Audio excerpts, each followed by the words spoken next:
This is part 4 of how I met my mothers. In part 3, I told you that I had my father's version of how I ended up living with him in New York and not living with my biological mother, and why I hadn't seen her and didn't know her either. I also told you that I'd had my biological mother's version of events. But I ended it telling you that the family members who I knew were there when it all went down in 1970-something were being tight-lipped about what happened and what didn't. While I didn't press and push the envelope, I peeped it. I was focused on raising my growing family, growing in my career, finishing my graduate level degree, which had been put on hold because I was damn near dying, and providing my children with a 2-parent household. I was also too busy getting to know this new family that I'd found by calling everybody in the phone book with my last name.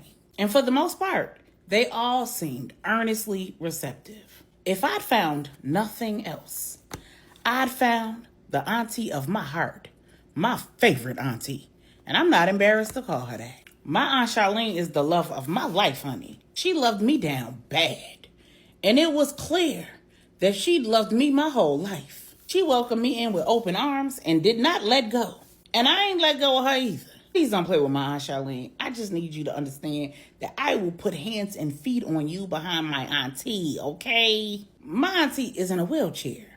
She had been for some time. She was born with a medical condition that made walking very difficult for her. And she'd walked for most of her life. But she was an independent woman, honey. She was the youngest of her mother's children. She'd been the family babysitter. She'd kept all of the children in the family, even me. So when I gave birth to my Isis, and she was neurodivergent, it was time for me to go back to work. And I couldn't find nobody to watch that hollering and screaming baby. That baby would take a bottle from her daddy and her sister, but no one else. She was a breastfed baby who did not like to be held until she wanted to be held, who did not cry, she just screamed at the top of her lungs. We found that out the second day of her life. She was born silent. Her APGAR score was low. It was clear throughout the pregnancy that she was going to be different, because she already was. She was a beautiful baby, and she had a pair of lungs. And the scream that she let out in them people's hospital had them calling security because they thought I had did something to that child. And when they took her back to the nursery to check her out, she screamed so bad, she had all the babies in the nursery crying. So after they ascertained that there was nothing wrong with her, they brought that baby back. And every time she cried, she screamed. So you can imagine that I was not willing to have just anybody watching my brand new baby.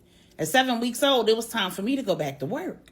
I needed somebody that I could trust not to kill my baby. I also needed someone who would be in close proximity to my job, so that in the morning, before I went into work, I could feed her. On lunch, I could come back and feed her. And at the end of the day, I could get to their house quickly and feed her, just in case she refused the bottle.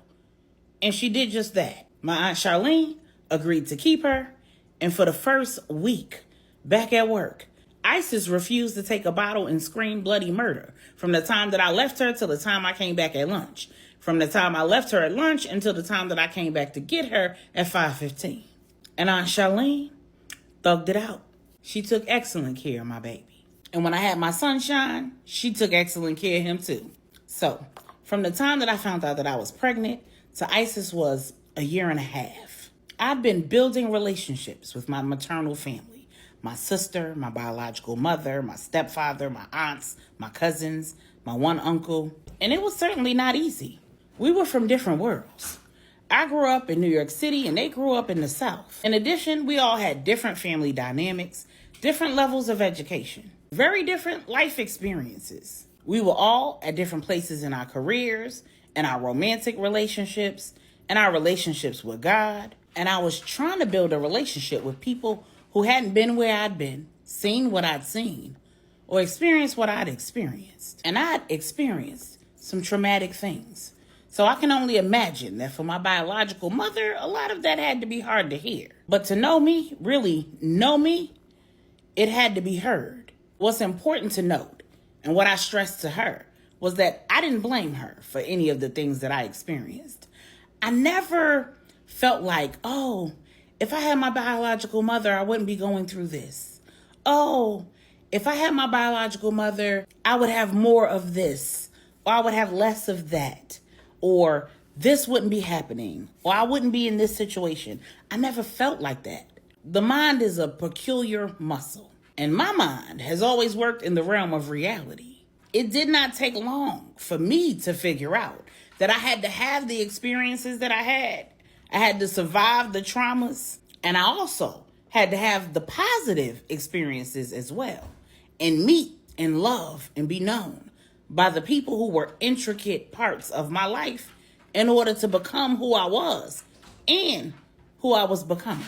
It was not difficult for me to tell that had I grown up in the environment that I was being introduced to, I would definitely not have been the woman that I was. And not because I was any better than any of the people that I was meeting and getting to know, but because a mind like mine needed a lot more in order to be used to its full capacity. Case in point, I am not easily entertained. I do not make friends easily, and I do not mind.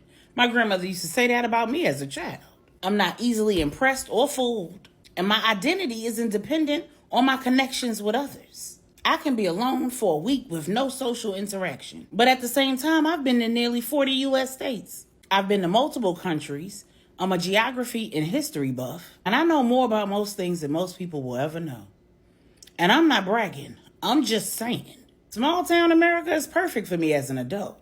But as a child, Remember, I used to visit here at least once a year until I was 13 years old. And every year, I was like a fish out of water. I existed on the periphery of my family, the biological one and the one that called me their own.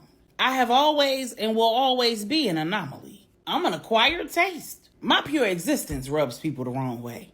Let's just be honest. And not because of anything I set out to intentionally do, but because when your creation story intersects with your destiny and God calls you out and sets you apart, you find yourself in a lot of rooms that you don't fit in, around a lot of people that you make uncomfortable, and in a lot of spaces that were not created for you.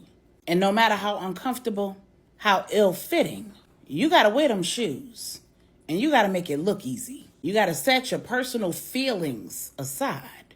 Cast out the demons that try to tell you that this isn't your time, this isn't your place, and you aren't the one.